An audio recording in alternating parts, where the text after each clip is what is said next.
Chris that Rock here with Simpson Math. What is a series? That's what this video is going to answer. Well, a series looks like this. We use this capital Greek letter. It's called the sigma letter, and it's the uppercase version of sigma. Here's the lowercase. But we use this, and it means summation. There's a starting value for the variable. There's the variable. There's this upper value, and then this is the argument goes in here, and the argument is always a sequence. So the formula for some sequence. So we assume that this the inputs are whole numbers or integers, possibly if they started at negatives, and it includes some integers. Now we are interested in infinite series, of course, so we're going to have this infinite thing up here. So here's our argument, k to the negative 2. K starts at 1 and goes 2, 3, 4, 5, and keeps going forever. But what are they? That's the question. What are they? Well, we can think of them two ways. We can think of them as a sequence of partial sums. So it's just a specialized type of sequence. Or we can think of them as functions that map a sequence to a sum. So let's think of them as a function first. So here's the function. Okay, and it tells me to start at 0, go to 3, and then here's the input. So I put in this input, and then I'm going to get out an output, and the output is some number that is a sum. Now, how do I get it?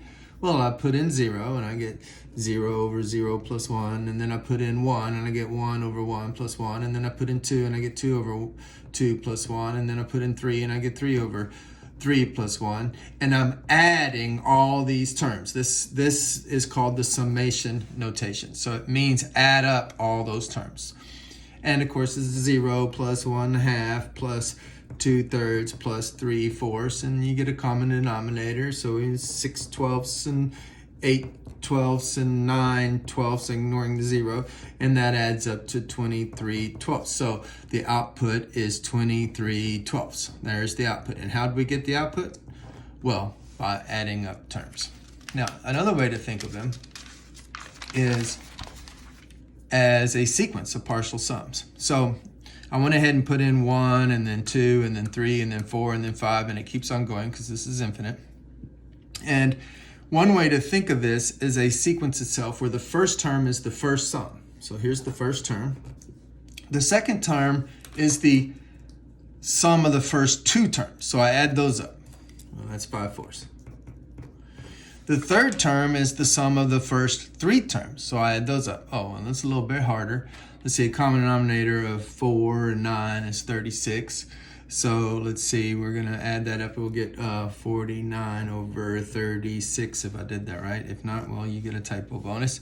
Let's see. So then the fourth term will be the sum of the first four terms. So I add all four of these up. Now it's getting a little crazy, but let's see, 36 and 16, they're both going to go into 144. So let's see, 36 is going to go into that, what? This is getting a little crazy. So we're going to go 36 going 144 4 times. So 4 times 30 is 120, and 4 times 6, yeah. So 4 times this gets to 196, and then we add 9 to it. So we're going to get 205 over 144.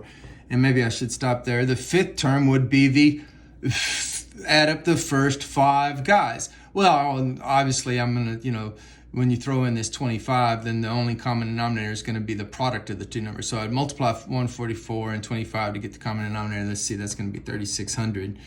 And let's see, wow, this is getting a little crazy here. But let's see, if I multiply 144 by 25 to get this, I multiply this by 25 to get that. So that's what, 5125. And then 25 is going to go into this 144 times. So I add 144, and so I get 5269. That was a little bit too much effort. And then it just keeps on going. So what did I just create? I created a sequence. Okay. Now, we'll look at this and we'll think of it in decimals to help us just this is clearly 1. This is about, well, this is exactly, I don't know why I put approximation. This is 1.25, and this is about 1.3-ish, and that's about 1.4, and this is about 1.5, roughly. And so the question is this dance, does this have a dance sponsor? Is this just wandering away to infinity? Or is it approaching some number out there? That's the question we're going to be asking ourselves with these infinite series. When it approaches when this sequence of partial sums has a limit, when it's approaching a dance partner, when it has a limit, we say the series converges, okay? So the series converges if the sequence of partial sums has a limit. And if not, well, then it diverges. So we're going to be asking ourselves, does it converge or does it diverge? That's our goal in the last few weeks of this class. Math made simple, Simpson math.